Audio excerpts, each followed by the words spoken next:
కళ్ళ ముందు కనిపించే దైవం అవుతుంది. లేదనుకునే అల్పులకి ఆమె కళ్ళు తెరిపిస్తుంది.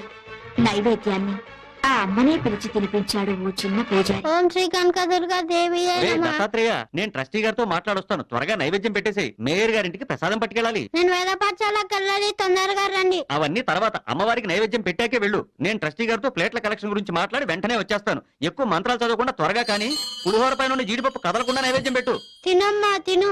నేను